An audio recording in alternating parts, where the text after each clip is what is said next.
When you had your first spiritual awakening, I am sure you asked yourself these two questions. First, what is my soul's purpose? And second, am I fulfilling it right now? The biggest fear of a spiritualist soul type, which you most probably are, is to live a life without meaning. So you want to make sure you are aligned with your soul plan and your life missions. So today I'm going to break down the 10 life missions channeled by Ainslie MacLeod so you can figure out which ones you are here to fulfill. Welcome to Mystical and Practical, the podcast that demystifies the soul's journey, the spirit world, and spiritual practices. I'm Melly Guidance, a past life psychic, certified Akashic Records reader, and channeling coach. Here, we talk about spirit guides, the Akashic Records, reincarnation, and everything that connects the seen to the unseen, all with both feet firmly on the ground. Ready to decode the spirit world and connect with your inner magic? Let's jump right in. Hi there and happy 2026. I hope you had a great holiday time. For me, it was very relaxed with my family and we just stayed at home, played a lot of board games. And one of the highlights is that on Christmas, we watched Man vs. Baby. And if you know me, I think I've mentioned it in past episodes. One of my idols is Rowan Atkinson, and he is the one playing in Man vs. Baby, and we didn't know, but it happens during Christmas time, which was perfect. So it was lots of fun. Of course, I had lots of tea. Today we're having a jam-packed episode. I'm starting with my white tea, and then I'll probably finish the episode with my cinnamon tea. As you see, I am fully ready. Before we move further into life missions, I just want to remind you that you have until January 10th for the gift card promo, meaning if you buy a gift card of $50 or more on mellyguidance.com before January 10th, you get a free healing. So it stops just in a few days. So if you knew that you wanted to book a session for yourself or you want to gift a session, now is the time to purchase a gift card because you get a free healing. Okay, so now on to our subject. We started this podcast with the soul journey for season 1. So I talked about soul birth, soul family, spirit guides, soul ages. And then we started the life plan at episode 7 and we looked at soul types during episodes 7 and 8. And your life plan is actually the plan that you make with your main spirit guide before each incarnation, when you decide what you want to work on, what your personality will be, what your talents will be, your challenges, your desires, but also your life missions. That's a huge chunk of your life plan. So today we will go over what is a life mission, how many do we have?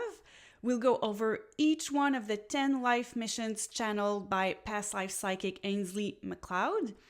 And I will also help you find which ones you have. And at the end, I will bring up some important nuances about soul missions. So I'm going to take my first sip of tea and I want to notify you that I am going to take a lot of tea breaks during this episode. I know it's a long one, so if you are listening to the audio version and you're hearing short pauses, it's not a bug. I'm still here. I'm just drinking my tea.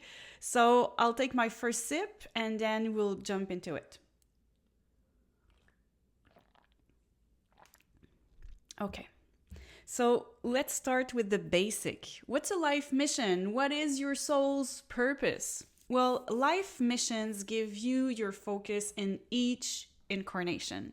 They give you the drive to achieve goals. It's like your compass. And when you find your life missions, you find your purpose and the big lessons you're here to learn in this incarnation. And you keep hearing me talking about life missions, plural. Yes, they are multiple and they are broad enough to make sure that you have free will. And it's very important to say that life missions are not labels, they are rather learning paths. So it's way more flexible than a lot of people are thinking when they just talk about one sole purpose. And you might wonder, now that you know that we have many life missions or soul missions, if you prefer, you might wonder, how many do you have? Well, as I always say, it depends, but we at least have 3. We have 1 to 2 primary missions and 1 to 3 secondary missions, but it can be more than that if you have some paradox, and I'll talk about it later. So we need multiple missions because it allows us not to be restricted, and more importantly, not to be obsessed or stressed out about a specific one single life mission that if we don't nail it, like our incarnation was all for nothing. So having multiple life missions brings less pressure and less risk of feeling disappointed or like we failed. And I also want to say that our life missions are not just tied to our career. So you might have one life mission that is really tied to your career, but then you have others around relationships, creativity, caregiving, or being of service. So we have different missions and they can become active at different stages of our lives. So it's exactly as I was explaining in the previous 2 episodes with the soul types. With the soul types, we have some that are more on the front burner in a certain phase of our life, and then others move back behind the curtain or are less used. It's the same with life missions, actually. And we're humans, we evolve, we change interest, we change priorities in life. For example, when we're students, we're very focused on learning and getting that degree because we want to get that job. And then when we become parents, we're so focused on raising our child and giving them everything that they need so that they are well educated and accomplished. So we're going to use different soul types and different life missions depending on where we are in life and how our interests and priorities change. And that allows us to flow through our life missions. So if we would have just one life mission, it would be very limiting and unrealistic, in my opinion. It wouldn't reflect how dynamic, complex, and human a lifetime really is. Okay, so now I've introduced soul missions, I want to tell you about the 10 life missions by Ainslie MacLeod. So I've talked a lot about him. At this point in the soul journey, I'm still using his structure. I want to remind you that Ainslie MacLeod is a past life psychic. I've worked with him. He is wonderful. I highly encourage him. I encourage you to work with him if you wish to. And he wrote the books. If you're watching on audio, I'm going to show them to you. I always have them nearby. So there is the instruction and there is the Old Soul guidebook that is the most recent one. So he's explaining all of this in his book, but today I'm going to do a breakdown for you of the 10 life missions so you can figure out which ones you have. And I'm going to start with the first one. Let's go with the mission of change. So if you have a mission of change, you want to improve your life and you want to improve the life of others. If you see a problem, you need to find a solution. It's like an itch. You want things to be better.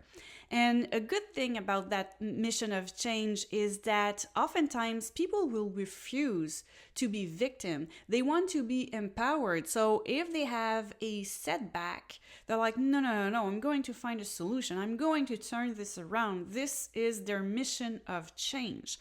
So mission of change doesn't mean that you absolutely need to change the world and make sure that the environment gets better. Maybe you want to bring freedom, and you think that because you have this mission of change, you need to bring peace and freedom to the whole world. For some people who are transformer soul types, that may be the case, but actually your mission of change can be as small or as big as you want it to be in your incarnation. And when you have this mission of change, you want to move the world forward, whether it's just your world, your community, or the bigger world. And most importantly, you want to leave the world a better place. I see this mission in a smaller scale, like the campers who say this: when I go on a campsite, I want to leave the site a better place than it was when I got there. So what they do is, when they prep to leave, they make sure that they collect all the garbage that is lying around, and they put everything like super clean and optimal for the animals and the next people who are going to come on that campsite. So that's a mission of change. You see, it can be very simple and very achievable on a day-to-day scale. Now, signs that you have this mission. You may have a tons of self-help book at home. Maybe you're an activist. What I see often, once you improve something, you move on to the next thing to improve, because you just love that. You love to bring change. You love to improve things. And maybe you are the reformer at your workplace because of that. And sometimes you might ruffle some feathers because some people don't like change, but you want to bring change and make things more efficient. Maybe you are a coach, a healer, a teacher, and maybe you're constantly updating your methods so that they are better. And you might feel frustration with stagnation and complacency. Now, the risk here is that you have a strong need for novelty that is so strong that you're always chasing the thrill of the new. And chasing the thrill of the new can have a strong impact, a negative impact on your work and your relationships. If you're always looking for a better job, will you never settle down at a place of work? If you are always chasing the new in romantic relationships, well, any romantic relationships, at some point, you're not in that honeymoon phase anymore. And so you're losing the thrill and you go on to the next person. So you never allow yourself to have a deep long-term relationships, or you never allow yourself to settle at work, which at some point in your life might be important if you become a parent or a caregiver, for example. So with the mission of change, growth comes from learning when to stay, and when change becomes avoidance rather than evolution. Now, I would like to ask you, can you think of people, well-known people, who have this mission of change? I'm going to give you a few seconds and we can compare what we come up with.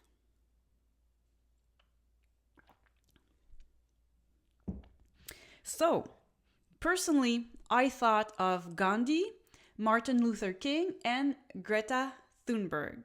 So let me know in the comments if you thought about different people who have a mission of change. Now let's move on to the mission of exploration. If you have this mission, obviously you can be very focused on exploring the world and finding many ways of doing things. You're fascinated by different cultures, even different religions, and seeing how people work differently in different cultures. And you need to figure out things for yourself when you have a mission of exploration. So let me share a few signs that you have this mission, and it will become way clearer for you. So, you may prefer practical experiences as a way of connecting and learning. Maybe you value experience over certainty, like you really need to have that practical experience for it to feel concrete. You don't have much tranquility, and your life is always planning the next project when you have that. And when I say this, I think about my father. So, my father passed away, as you might know, but my parents have always traveled. Now, my mom, she's still alive, and she pretty much visited all the countries in the world. So, I'm glad she continued this after my dad passed away. But my dad passed away one day after he and my mom came back from India. And the day after, that morning before he died, he was looking at what will be the next country that they were going to travel to. This is a big mission of exploration. Not only were they always traveling, making big traveling plans, but as soon as they were back home, like they wanted to check what was next, especially my father. So that's a big sign, like you've not much tranquility and you're always planning the next project with that mission. And you might also have a ton of, take a ton of different classes, training, certifications. And you, with that, you might actually have a mix of mission of exploration, mission of change. Like if you want to bring change, maybe you want to improve yourself and you're really focused on getting that practical experience. And so you want to have certifications and then do workshops and then maybe even teach workshops if you have the teacher soul type. So you see, you can have a mix there. With a mission of exploration, probably that you've worked many jobs, and you've had many different careers. For example, I have a mission of exploration, and each decade I do a different job. Or, in my 40s, it's a bit of the exception. I'm halfway between translation business and guidance business, but for my 50s, I'm really planning to do Meli guidance full time. So that's my mission of exploration here. Another sign is you may not live where you were born. You like to travel, you like to relocate, and your nomadic phases feel natural.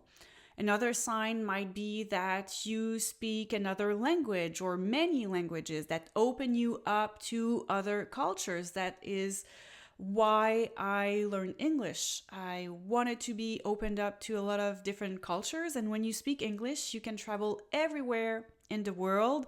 And it's kind of the default language that if you don't speak the local language, then people in tourist spots that work there, they at least know how to speak English. So you can connect with so many people, and that gives a lot of freedom, and it allows you to explore the world. But the risk with the mission of exploration is dissipation, is a life without clear focus and a lack of long-term structure, which doesn't mean that because you have that mission, you fell into that risk, but the risk is always there.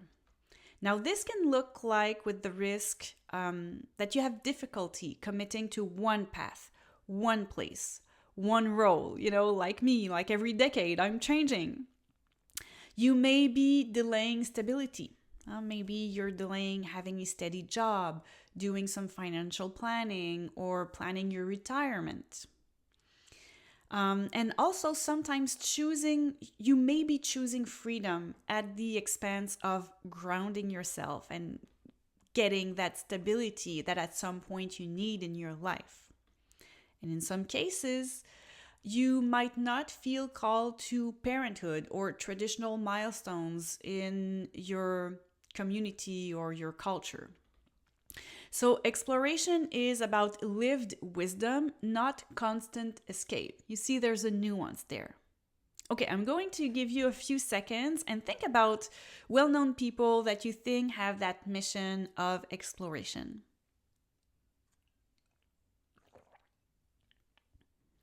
So I thought of a few people. The first one you may not know, but I'm sure you'll be fascinated and you will want to follow him on Instagram.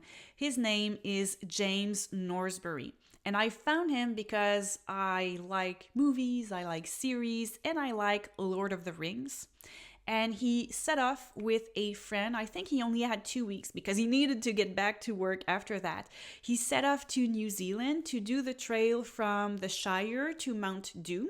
And there's a real trail that exists if you want to do it, but they didn't, like, there are many ways to do it, but they didn't always take the easiest path. But at some point they were walking, at some point they were canoeing, just like in the Lord of the Rings movie. And they went up to the actual mountain where they filmed Mount Doom, and they were filming, like, they were recreating bits of the movie because they were at that exact location. So you see they have the performer soul type, creator soul type with a mission of exploration, and it's just fascinating. And he just keeps going with different ways of exploring the world. And him and his friend, they're actually filmmakers, so they're blending two passions there. So James Norsbury, you can check him out on Instagram. He has a mission of exploration for sure.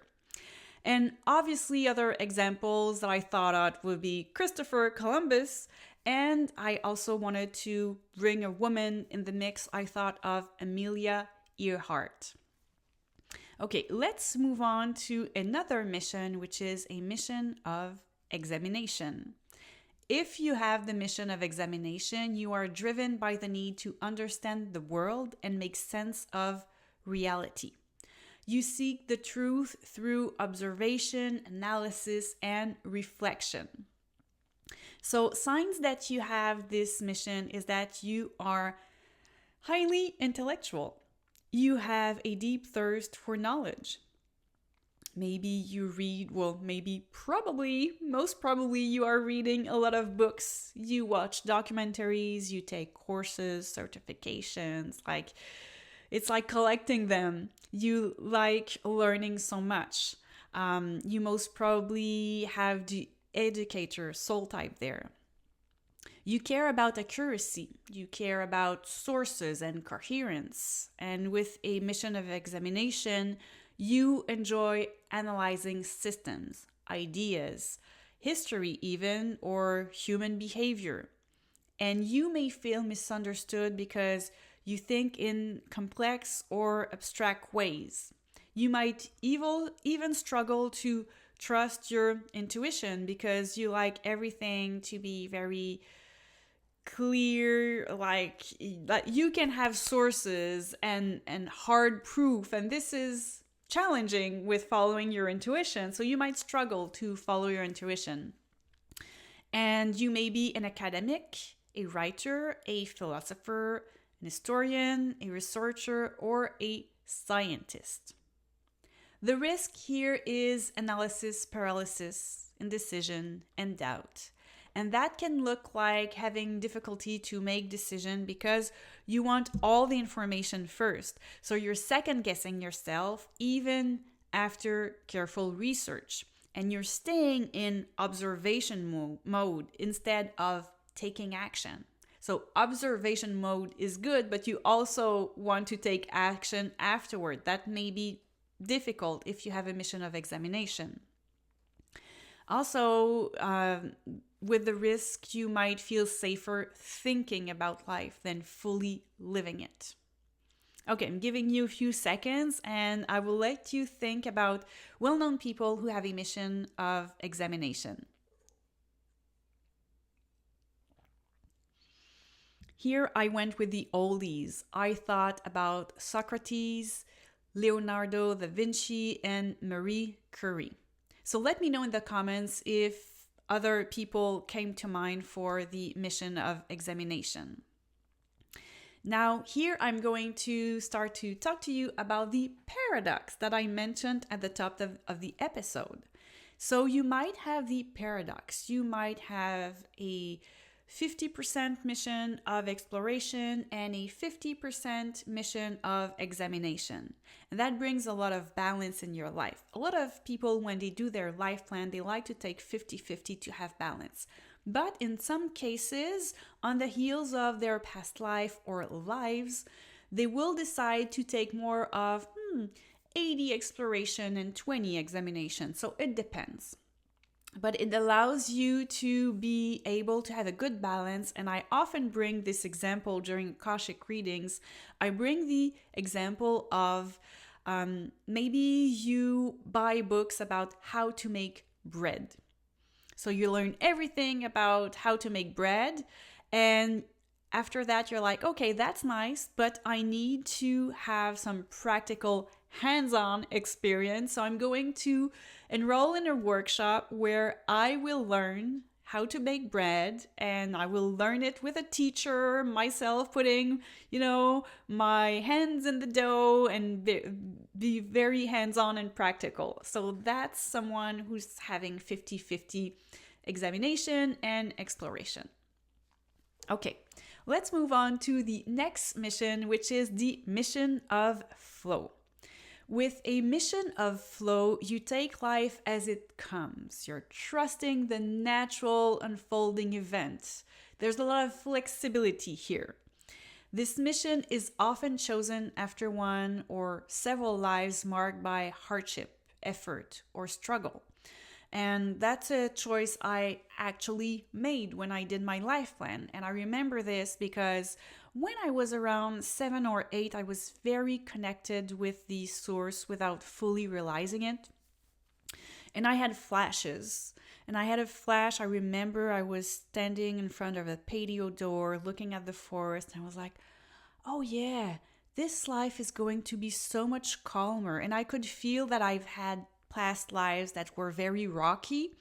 Now I've done past life regressions with my spirit guides, and I know that I have had past lives of wars back to back that were very intense, and my soul just wanted a break. My soul wanted softness. So I took a mission of flow for that, and also another mission that we are going to get into later. But oftentimes people with a mission of flow just want to find balance after several lives of hardship. So your soul is learning ease, receptivity, and trust rather than control with the mission of flow.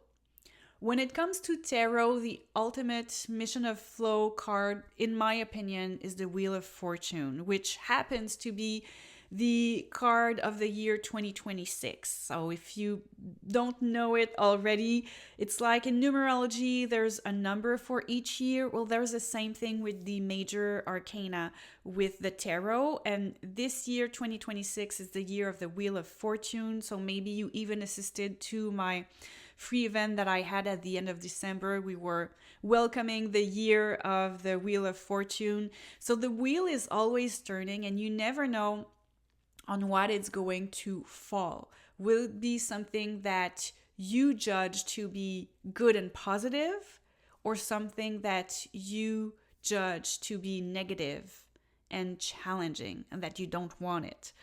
But that's life. We have different phases. It's like a roller coaster. You need to learn to roll with the punches and find that state of equanimity, that state that is at the center of the wheel so you don't fall off balance. When you have the mission of flow, all of this is very easy for you. It doesn't mean that you don't have challenges that makes you just want to cuss and raise your fist at the skies saying, why me? You have these moments because you are human, but you don't stay stuck in this for too long. So here are signs that you may have a mission of flow. One of the first signs is that doors tend to open without excessive force or struggle. There is this easiness when you have a mission of flow. You often find yourself in the right place at the right time, and you trust timing more than effort. Opportunities come through connections, timing, synchronicities, and it might be really, really fun for you to work with your spirit guides. And if you're following me on social media, then you know that I really need to be careful what I wish for, because when I ask for something, when I manifest with my spirit team, it goes full on super fast, like I'm getting it. You may also feel guided to follow what feels natural rather than what is planned. So you're more into flow than control. And when you stop forcing, things tend to align on their own. The risk here with this mission of flow is inertia and passivity. And it can look like having difficulty initiating action without an external push. Letting life decide everything, even when discernment is needed, or staying in situations too long because it's just comfortable. And that is quite dramatic for people who get caught in toxic relationships. Like they might stay in toxic relationships because it feels known. And even if it's hard, the known is more comfortable than the unknown. So they are going to stay in a toxic relationship. Another sign is that you may be confusing flow with avoidance or lack of engagement. So here the mission of flow isn't about doing nothing. It's about knowing when to act and when to allow. It requires a conscious presence, not disengagement. Now let's move on to the opposite mission of the mission of flow. So on the opposite side, we have the mission of control, where you need to have a say in your destiny. When you have a mission of control, you feel called to run things, organize, maintain order. And this mission is often about mastering responsibility, authority, and self-disciplines. Some signs that you have it are that you've often said or thought, "Don't tell me what to do." I have a mission of control, and I have the paradox, which we will get into. And something funny that happens is that my husband does all the cooking, and often he's going to say, "Come and sit at the table, dinner is ready." And I reply jokingly, "Yes, I'm going to come and sit at the table because I want to, not because you told me to do it." So that is classic of someone who has a mission of control. Every time you're hearing someone talking to you in the imperative tense of a verb, you're like, "Don't tell me what to do." Now, of course, with my husband, we're getting along. We've been together for 18 years, so it's always a joke, but I can always feel this within me, feel that mission of control. Another sign that you have this mission is that you naturally project authority or leadership. So that might not be for everyone with a mission of control, but that might be a sign. You may like routine, structure, and predictability. Now here I want to start talking to you about the paradox, because I have the paradox. I have a paradox between the mission of flow and the mission of control. So for me, I really like routine, and I always say what I like best about routine is how we have the freedom to break it anytime we want. So this is classic, having that paradox between flow and control. Another sign that you have a mission of control is that sudden change makes you uncomfortable. So you like your stability and you like that control of the stability. You may also struggle to show vulnerability or ask for help.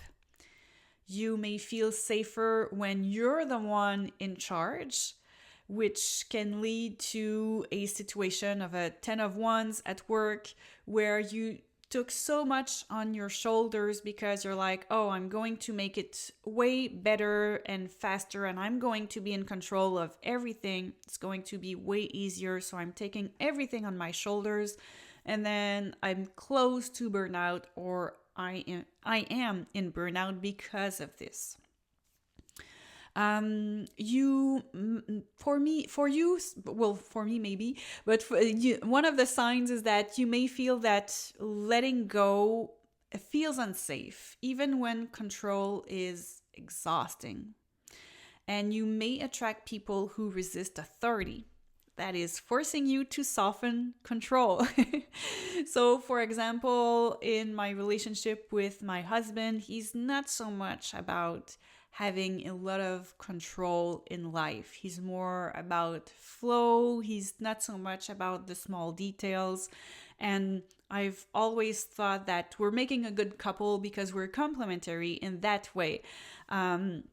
So when you have someone who is different, either like in my situation with my husband or someone who is resisting authority, you just bring people to you that are forcing you to soften the control when needed. Of course, when we go on vacation, I am the one who takes the lead because I am the one who has more mission of control. So when it comes to packing, making sure everyone has their passports, checking all the checklists and that everything is set up in advance, I'm the one who's taking the lead for that. So the risk with the mission of control is intransigence and rigidity. And that may look like difficulty accepting advice or feedback, refusing to change a decision once it's made, even if you tend to see, well, maybe that wasn't the best decision. It's difficult to change it after it's made. Maybe you have power struggles in relationships or at work. Maybe you're confusing control with safety. And you may be micromanaging as a way to avoid uncertainty. So the mission of control here is fulfilled not by dominating life, but by learning when to lead and when to trust. Okay, I'm going to give you a few seconds and let you think about well-known people who have a mission of control.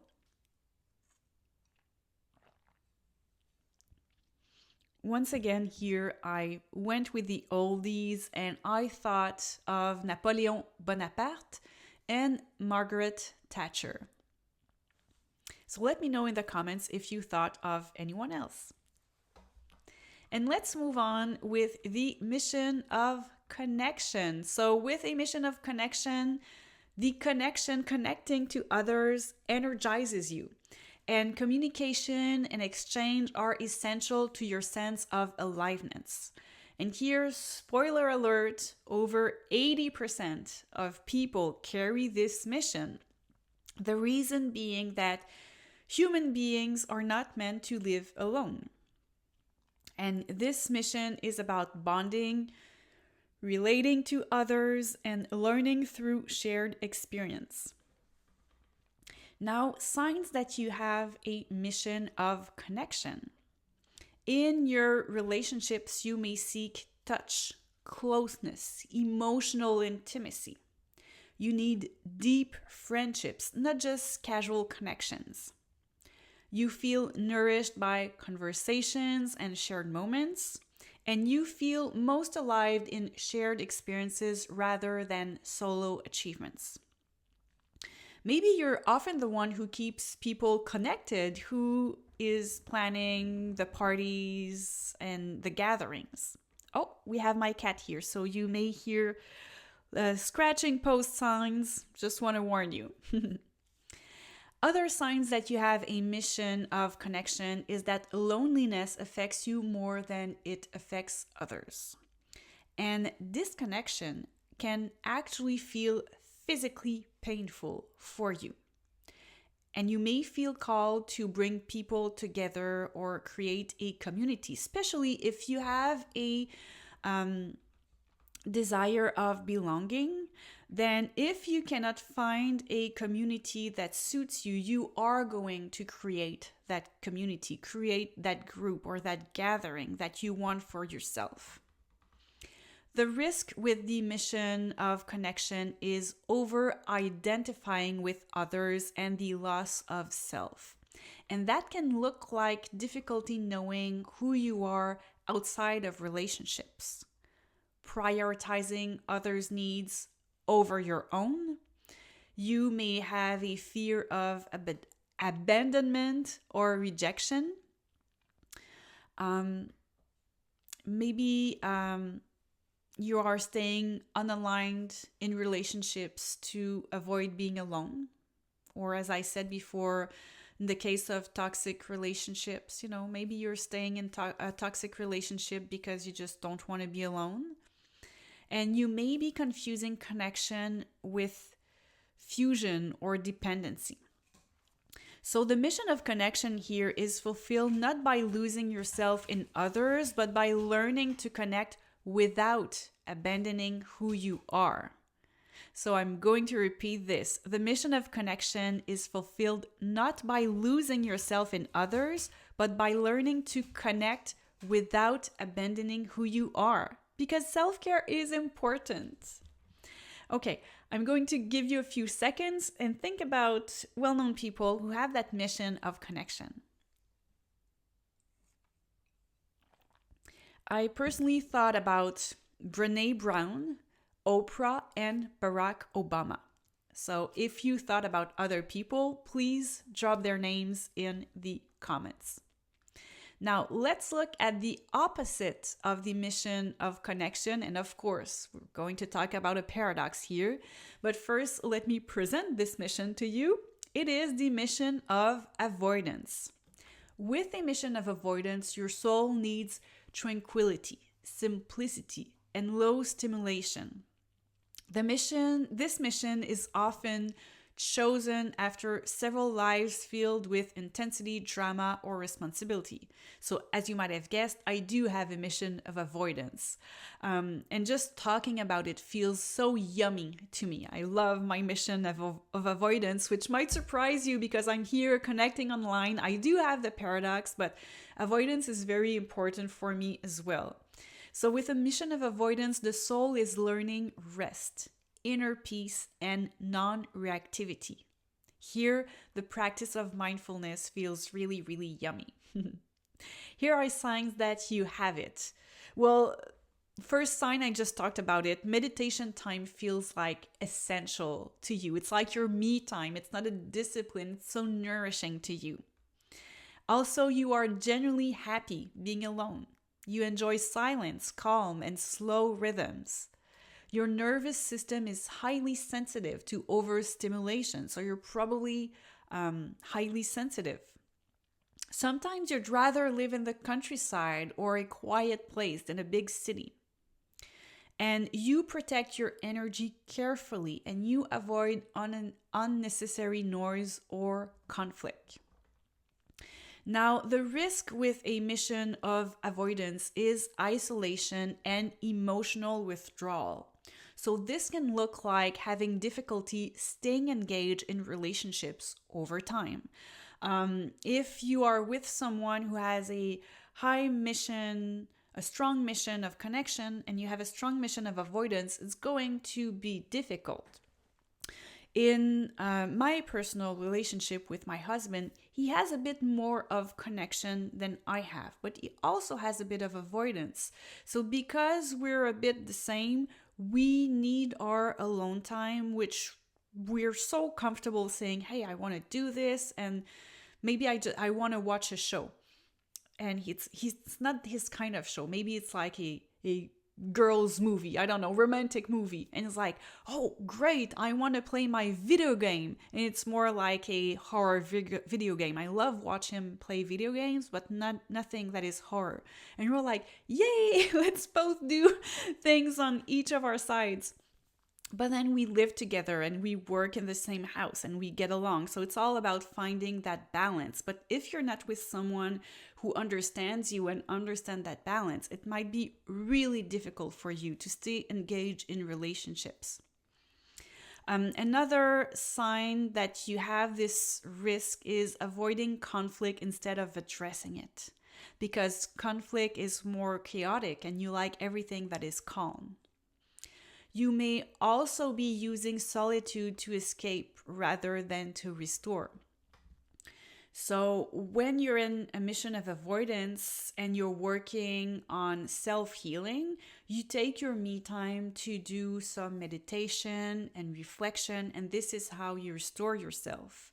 You don't want to use solitude just to escape the outer world and to be let's say, binging a TV series for 10 hours. And you know me, I love TV series. I binge, but not for 10 hours. It's all about balance. But some people may find it so difficult that they are deep, deep, deep in the risk, and they may work somewhere, don't talk much to their colleagues, and then go back home and they zone out completely. So they never get that chance to restore through their mission of avoidance. Another sign of the risk is that you're feeling disconnected from the world or even from your purpose. Also, you might be saying no to life instead of choosing peace within it. So here you see the mission of avoidance isn't about rejecting the world, it's about learning how to stay at peace within it. So solitude is medicine for you, but not the destination. So the spiritual paradox here is that you may have 50% connection and 50% avoidance. So you might be both an introvert and an extrovert, just depending on your phases of life and when you're finding balance. And people with this mission often carry both introverted, extroverted currents, which means that they are being very nourished by connection up to a certain point. And at a certain point, the connection to others feels like it's invading their energy field and it's too much. And so they go into introvert mission of avoidance, and they're more into a meditation state and observation and contemplation, and they are restoring their energy. So at some point they were nourished by connection, and then at some point they need to be nourished by avoidance. So they actually need solitude to recharge, but still require meaningful connection to stay balanced, and too much of either side creates imbalance here. Okay, let's move on to our next mission, which is the mission of healing. Here, with a mission of healing, you want others to feel better, to feel safer, and to feel supported. You are drawn to healing your own wounds as a path to helping others. And this mission is often about transforming pain into compassion and wisdom. Healing can be physical, emotional, psychological, or energetic. We often think about doctors with the mission of healing. So you may work as a doctor, but maybe a nurse, a therapist, a caregiver, or an energy healer. Signs that you have it is that you may have a high level of empathy and feel others' pain easily. People naturally open up to you and confide in you because they can feel that you have this mission of healing. So you have good ears, as I like to say. You're really open to others, and you're often the one who holds space for others. And your own healing journey has been long, deep, and transformative because through your own personal healing, you are better equipped to help others with their own personal healing. But the risk here is obligation, self-neglect, and the savior syndrome. And this can look like having difficulty saying no when someone needs help. It can look like prioritizing others' healing over your own well-being. It can be feeling responsible for fixing people or situations, which is putting a lot on your shoulders. And that can lead to burnout, compassion fatigue, or resentment. And you may confuse love with sacrifice. So receiving care is part of your soul contribution. It's not a failure. Here, what I'm meaning by this is that when you have a mission of healing, you may feel that you always need to give help, but you never allow yourself to receive it because it feels weak for you. It feels like a failure. So part of your lesson with this mission is to learn to receive care. And it's actually part of your soul's contribution, because when you receive care, when you take the time to heal for yourself, you're more equipped to help others. Okay, so I will give you a few seconds and think about well-known people who you think have a mission of healing.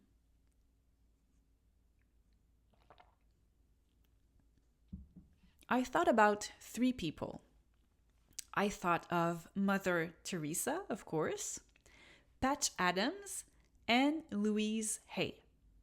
And let me know in the comments if other people came to mind. Okay, so next mission is a mission of reliance. If you have a mission of reliance, you are not meant to take care of everything on your own. You're actually meant to be depending on others. If you don't like the term reliance, if it's not well known to you, you can just swap it with dependence. So this mission of reliance is often chosen to balance karma between the soul of the person who has the mission of reliance and its caretakers. So your presence as the person who has the mission of reliance teaches others compassion, patience, and humility.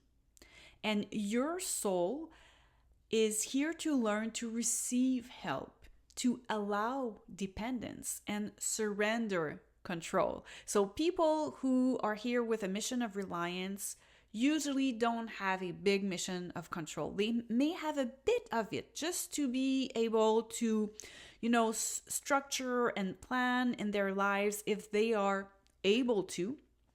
But usually there is not much of a mission of control because they are here to surrender control, to learn to surrender control. They are also here to explore trust, vulnerability, and interdependence. So, signs that you have a mission of reliance is that you may be born with a physical, neurological, or mental condition, or you have had a lot of accidents and you feel that in your life there's always an accident or some kind of complication that makes you dependent on others. So maybe medical settings like hospitals, clinic, or going to therapy, the therapy clinics. Maybe for you it becomes like a second home because you keep getting sick or getting accidents and having to have multiple surgeries that you feel like you cannot get yourself out of. So you depend on others for support in practical or emotional ways. And independence here is not the lesson. It's about receiving. That is the lesson. Letting go and learn to allow others to give to you. So you are learning to receive from others. Sometimes it's hard for people who have a mission of reliance because you may have been told from maybe your religion or just your culture in general that it always needs to be a perfect give and take. Someone gives something to you, then you need to give something to them. And when you have a mission of reliance, it may be hard for you to see what you have to give because what you have to give cannot be on the same level than the help that you are receiving. But these people with the mission of reliance, they are there to teach a lot to others. They are there to teach presence. Some of them are there to teach happiness because they find a lot of happiness even though they have, lots of handicaps and accidents. So this is how just be in a state of where you feel that you're just receiving, even though it's not the case, it might feel difficult.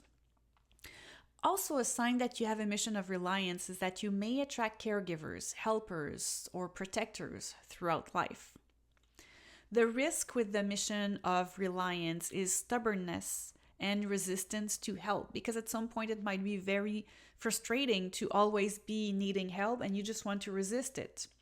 And this can look like difficulty accepting assistance even when it's necessary, refusing help out of pride or fear of being a burden, wanting control while simultaneously needing support, having emotional rigidity or a withdrawal when feeling vulnerable, or even turning dependence into isolation instead of connection, because connection is a big gift of that mission of reliance.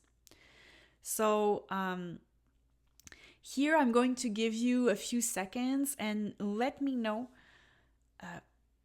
what people you can think of with a mission of reliance. That one might be a little bit tricky, but I found two people. So I thought about Stephen Hawking, which I think is the most current and obvious one, even though he passed away a few years ago. I find that he's still very current. And another one that I thought about is Frida Kahlo. Okay, so let me know in the comments if you thought of other well-known people who have a mission of reliance. And let's move on to our last mission, which is the mission of love. And I am going to start with a big spoiler here. It's that you have the mission of love. If there is one mission that I can be 99.9% sure that you have, even though I do not know you, is that you have a mission of love. And the reason why is that if you are watching or listening to this podcast, it means that you are an old soul, because old souls are very interested by everything that is spiritual and connecting with the invisible world, the other side, spirit guides, and all of this. And so if you are here with me today, you are an old soul, and all the old souls I channeled for, they all choose a mission of love. If you already know your soul ages 9 and 10, like it is sure you are choosing the mission of love, and it's your main mission for most people. And that main mission is like the main soul type. It's like that kind of umbrella that is above all the other missions. And if you have, you do have the mission of love. So with your mission of love, you are here to learn compassion in its deepest form. You learn to give and receive love, not just offer it outwardly. And your soul's goal is to understand that we are all one and we are all equal. You also want your actions, your choices, and your presence to be rooted in love. And you are learning that love includes truth, not just kindness. So when I say this, think about tough love. You are learning that love includes truth, not just kindness. Okay, signs that you have the mission of love, even though you already know that you have it, but just to make it more concrete for you. You are naturally compassionate, warm, and friendly. You may give mixed signals because your kindness is sometimes mistaken for romantic interest, which is something that happened to me so many times when I was single in my 20s. Like, men I never thought of romantically in the slightest. I was told by a friend, like, I was back from one of my trips to France. And that was a trip where I started dating my husband.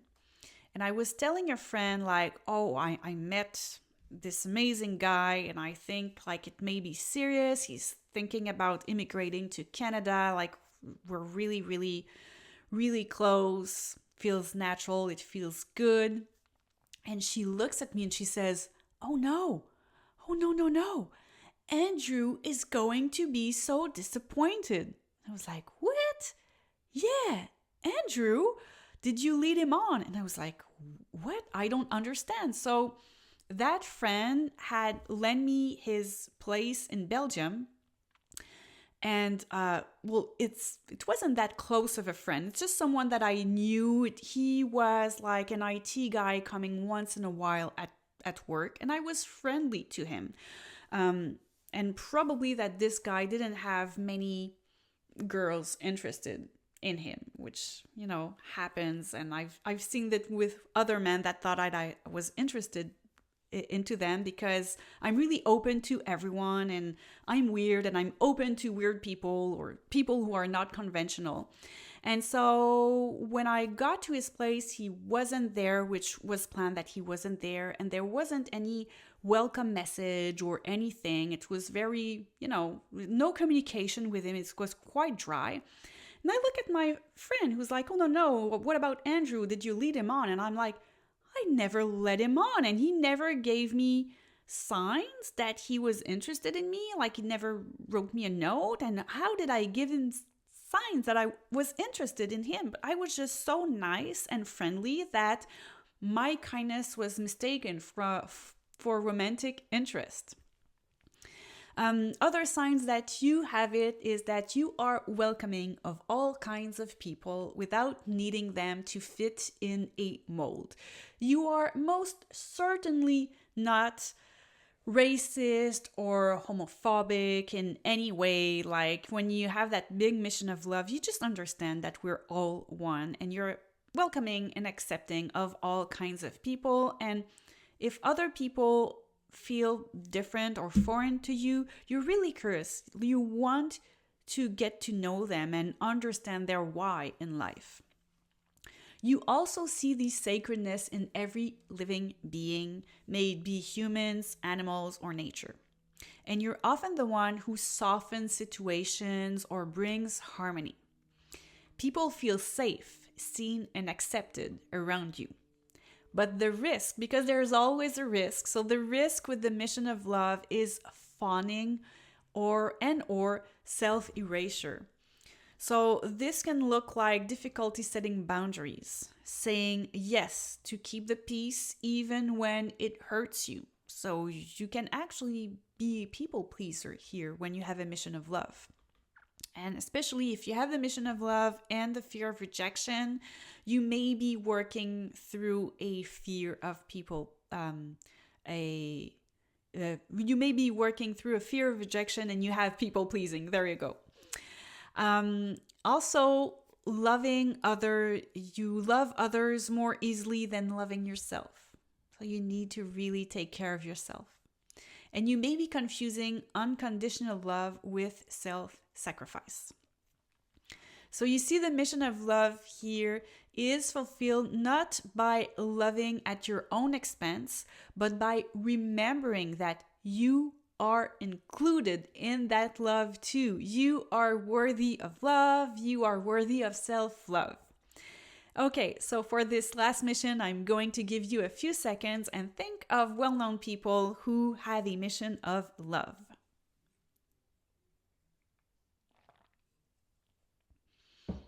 I think a lot of people may have immediately thought of the Dalai Lama. He's all about love. When he sees someone, he said, when I see someone, I don't see race or gender. I just see two eyes and the soul in their eyes. And I'm just there and I'm connecting with them. That's really big. I also thought about Rumi and Fred Rogers, who have big missions of love for sure. So now that I've presented the 10 soul missions by Ainslie MacLeod, maybe you've already found your missions, but if not, I will give you a way to find your life missions. So I would advise you to first meditate, then second, call in your spirit guides, and third, ask them what your life missions are. And yes, it is that simple. A lot of times people are asking me questions during reading, and I'm curious, and I ask them, well, this one is really simple. Have you asked your spirit team? It's often that simple. Obviously, if you've taken my channeling course, it may be easier for you to channel the answers from your spirit team. If this is difficult for you, if you're not a seasoned channeler, then you may pay attention to recurring themes in your life.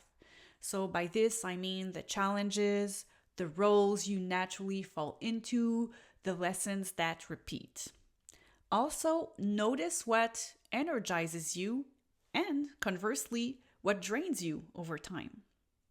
And look at your risks.